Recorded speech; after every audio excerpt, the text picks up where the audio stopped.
किस्मत ने जिसके साथ खेल खेला। रात के सन्नाटे में एक पुराना रेडियो बज रहा था। जिंदगी में कभी कभी किस्मत ऐसे मोड़ देती है जिनकी उम्मीद किसी को नहीं होती। ठीक उसी वक्त रेलवे प्लेटफार्म के कोने पर एक लड़का बैठा था। आरो चेहरा धूल से भरा, कपड़े मैले, आंखों में गहरे थकान, लेकिन सबसे ज्यादा डर डर इस बात का कि अब उसकी किस्मत उसे कहाँ ले जाएगी। आरो ने घर इसलिए छोड़ा था क्योंकि उसे लगा था कि दुनिया उसके खिलाफ है। माँ बाप रोज झगड़ा करते थे, पिता शराब में डूब चुके थे, माँ काम के बोझ से टूटी हुई थी, और आरो, वो बस एक लड़का था जिसे घर में जगह नहीं, बस जिम्मेदारियां मिलती थीं। एक दिन पिता ने गुस्से में कहा, तेरे जैसे नालायक से बेटा होना पाप है। और उस रात आरो टूट गया। वह घर छोड़कर भाग गया, बिना यह सोचे कि आगे क्या होगा। प्लेटफार्म पर अकेला बैठा, वह खुद को समझाने की कोशिश करता, मैं खोया नहीं हूं, बस थोड़ा संभलना है। लेकिन किस्मत को कुछ और ही मंजूर था। सुबह हुई, प्लेटफार्म पर भीड़ बढ़ी। एक आदमी आया और बोला, काम करेगा, खाना भी मिलेगा, रात को सोने की जगह भी। आरो ने खुशी से सिर हिलाया, लेकिन शाम तक उसे समझ आ गया कि यह उसके जीवन की पहली और बड़ी गलती थी। उसे जिस दुकान पर काम मिलता था, वहां मालिक उसे जानवरों की तरह इस्तेमाल करता था। दिन भर बर्तन सामान उठाना, और बदले में बस 3 रोटियां। एक रात मालिक ने कहा, कल से और काम बढ़ेगा, समझा, भागने की कोशिश मत करना। आरो ने सोचा, अगर मैं ये सब झेल भी लूं, क्या कभी मेरी जिंदगी बदल पाएगी। किस्मत भी अपना खेल शुरू ही कर रही थी। एक दिन दुकान पर सामान देते समय उसकी मुलाकात हुई अनुष्का से, एक लड़की जो बीए कर रही थी और उसके पास के कॉलेज में पढ़ती थी। उसने पहली बार आरो को इंसान की तरह देखा। पूछा, नाम क्या है तुम्हारा? आरो हकपका गया। उसे याद नहीं था आखिरी बार किसी ने उसका नाम प्यार से कहा था। अनुष्का रोज उसे एक टिफिन में खाना देने लगी। धीरे धीरे आरो के अंदर उम्मीद की एक छोटी किरण जगने लगी। लेकिन किस्मत को यह मंजूर नहीं थी। एक दिन दुकान का मालिक उसे चोरी के इल्जाम में पकड़कर पुलिस के हवाले कर देता है। आरो चिल्लाता रहता, मैंने कुछ नहीं किया, मैंने चोरी नहीं की, लेकिन पुलिस वाले किसकी सुनते। वो एक गरीब अनाथ सा दिखने वाला लड़का था। आरो को जेल में डाल दिया गया। अंधेरा, सीलन बदबू। उसे यकीन था कि जिंदगी अब यहीं खत्म हो जाएगी। पर उसी वक्त एक आवाज पुकारती है। आरो अनुष्का थी।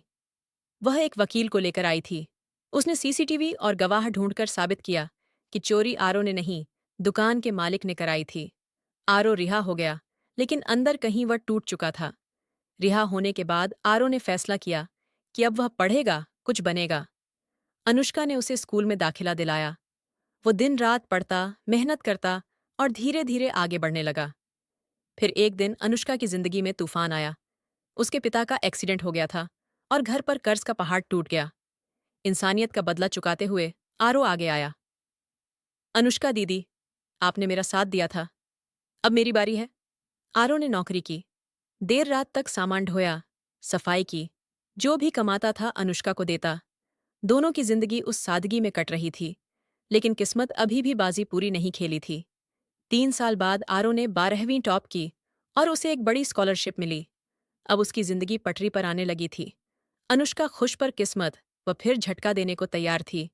एक बीमारी, अनुष्का को कैंसर हो गया था। आरो की दुनिया जैसे रुक गई। जिस इंसान ने उसे दोबारा जीना सिखाया था, वह अब जिंदगी की लड़ाई लड़ रही थी। आरो ने सब कुछ बेच दिया, नौकरी छोड़ी, रात दिन अस्पताल में रहा। लेकिन किस्मत, वह हमेशा खेल जीत जाती है। अनुष्का ने आखिरी सांस लेते हुए कहा, तुम जितना आरो, मेरी वजह से नहीं, अपने उज्ज्वल भविष्य के लिए। आरो चुप रहा। तुम्हें खोकर मैं क्या जीतूंगा? ये बात उसके दिल में दबी रह गई। अनुष्का की मौत के बाद आरो खाली हो गया था। लेकिन उसने हार नहीं मानी। पढ़ाई पूरी की, कॉलेज में दाखिला लिया, कई प्रतियोगिताएं जीतीं, नौकरी पाई। उसने एक एनजीओ शुरू किया, जहां अनाथ और सड़क पर रहने वाले बच्चों को पढ़ाया जाता था। क्योंकि वह जानता था, सड़कों पर बैठा बच्चा किस खेल का खिलौना होता है। वक्त बीता। वह अब युवाओं के लिए प्रेरणा बन गया था। हर इंटरव्यू में उससे पूछा जाता, आपकी सबसे बड़ी प्रेरणा कौन है? और हर बार एक ही नाम लेता, अनुष्का। एक दिन टीवी पर उसकी कहानी देखकर एक बूढ़ी महिला ने आंसू पोंछे। वो उसकी माँ थी, जो बरसों से उसे ढूंढ रही थी, जिसने पछतावे में अपनी जिंदगी काट दी थी। वो अस्पताल में कमजोर पड़ी थी। आरो अस्पताल पहुंचा। माँ ने कांपते हाथों से बेटे को छुआ। तूने क्यों छोड़ दिया मुझे? आरो की आंखें भर आईं। मैंने नहीं, हालात ने छोड़ा था। माँ दोनों एक दूसरे से लिपट कर रोने लगे। किस्मत जो इतने सालों से खेल खेल रही थी, आज पहली बार हार गई। आरो अब अपनी माँ के साथ रहता है, एनजीओ चलाता है और हर साल अनुष्का के नाम से स्कूल में गरीब बच्चों को किताबें बांटता है। उसने अपना वादा निभाया। वह जीता, और अपने लिए नहीं, बल्कि उन सबके लिए जो किस्मत के खेल में रोज हारते हैं। दोस्तों, अगर आपको शिक्षाप्रद कहानियां पढ़ना या सुनना पसंद हैं, तो हमारे BAPU RM हिंदी सुविचार चैनल को सब्सक्राइब करके हमें सपोर्ट करें। धन्यवाद।